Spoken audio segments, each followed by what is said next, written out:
Day 2 on my talk to the camera for 10 minutes a day challenge. Today's exercise topic today is to talk about my day. Luckily, I've left this until, God, it's almost midnight. I haven't done this all day and it's day 2. Mind you, I have been busy. And second point was to remember to look in the lens. Now the thing about this camera, there's 3 lenses on the back, I believe, and I can't tell which one's which. It shouldn't matter.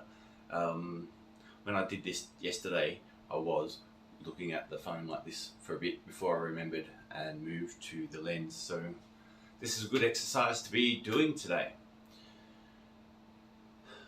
Today was an interesting day. It's a Saturday.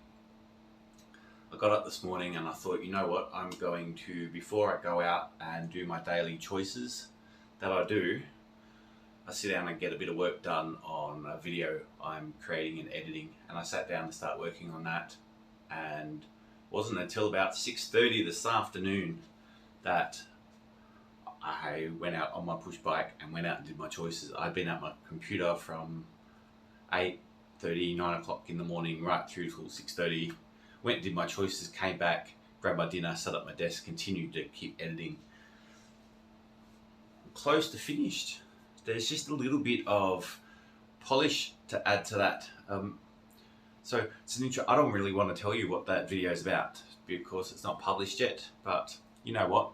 Neither is this. So that video is about changing careers. Now what I've done is spent the last couple of weeks going through different videos on YouTube and watching different people give advice on how to deal with changing careers, which it veers into the topic of knowing what you love and knowing what you care about, and that's a topic I tend to like to talk about. So it was an interesting how it went. So that's been another exercise along with this. Funny enough, I recorded all the sequences for that yesterday when I started this exercise too, and then spent some time last night editing, spent today editing. Editing takes ages. I'm pretty happy with how it turned out at this point. Been an interesting journey to try and get around that. I did the emotional struggle of, for 2 weeks, I'm watching YouTube videos and taking notes, and I'm taking meticulous notes, and then I'm putting them in ChatGPT, getting ChatGPT to write them up, getting it to tag them so I can see what common tags and what common threads are in there, learning so much information, and then finally getting to the point of writing a script and realizing that there's so much to tell that I had to cut a lot of that out, had to cut so much of that out of what I was scripting about. But ended up writing a script with ChatGPT's help, had it write much of the script, and then pulled the camera out and just kind of went through those as bullet points. I didn't read from the script. It's really interesting to find that for periods while I was on the camera talking about certain points, I waffled for ages, and the amount of that I cut out in the end of putting in the video, I found I cut bits up where I would say something and say something else, and later on I changed the order of those and even bring them one after the other, and you can't really tell. It's fascinating. It's an interesting exercise to put myself through. So that's been a fascinating journey. I've gone through and taken lots of bits of clips of those videos, those ones I've watched. Not all of them, just a few of them that kind of spoke to points I wanted to make. Either were examples of bits of advice I wanted to check and balance against, some of them saying things that actually backed up what I had to say in some ways, and it's really interesting. I think it's quite unique for the topic. Out of all the videos on that particular topic, there's some people, a lot of them are TEDx talks, so there's people standing on stage and giving a talk, whereas other ones are a couple of talking head videos. One of them was just a guy speaking over while he played Sonic. I was quite impressed with that video. I don't know how much editing went into that, because he was just playing a game of Sonic the Hedgehog while he spoke about his approach to career change. Funny enough, out of all the videos, I thought he was the most interesting and the one that I most agreed with.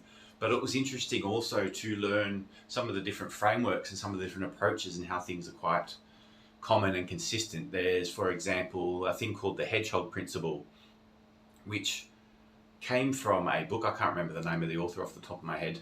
Around 2005, he released a book spoke about the hedgehog principle in the point of business. Now, the idea being that it's basically he got a Venn diagram of, what are you good at?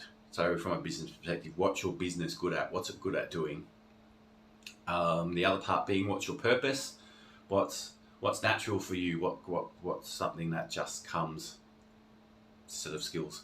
So Venn diagram, I think I just said what you're good at. It's what you're passionate about. It's what you want. What's your business's mission? What do you really care about? What gets you up every day? What gets you out of bed? What are you good at? What's your skill set? And then it's called what's an economic engine, they call it. So you get at the intersection of those three components, you can find where your business is good. Now, the whole hedgehog principle comes from a story, an ancient Greek story about the hedgehog and the fox. The idea being that the hedgehog's quite cunning, got lots of different ideas, can do a lot of things. He's pretty good at all sorts of different stuff, whereas the hedgehog is good at one thing. He's good at rolling up in the ball and protecting himself. So it's basically approaches that there's two different ways to approach things, two different ways to approach business. And they apply it to other things like politics and all sorts of stuff, that you have two different ways of thinking. It's either someone's got lots of different ideas and different ways, different models of the world, different things they care about, ways of looking at things, whereas someone has one big idea that they narrow everything down to and look through that. And the idea being that when it comes to business and leadership, the hedgehog's great. Not to belittle foxes, they have their place. Now, I don't know if I entirely agree with that. Possibly I do. Actually, now looking back on the video I just made, I did in that video one idea that I pushed. So it was interesting because I didn't effectively critique the hedgehog principle as being a bad principle in itself. I just put forward the idea that using it as a principle is probably missing the mark. My idea was you need to focus on what you love. What you love is what matters.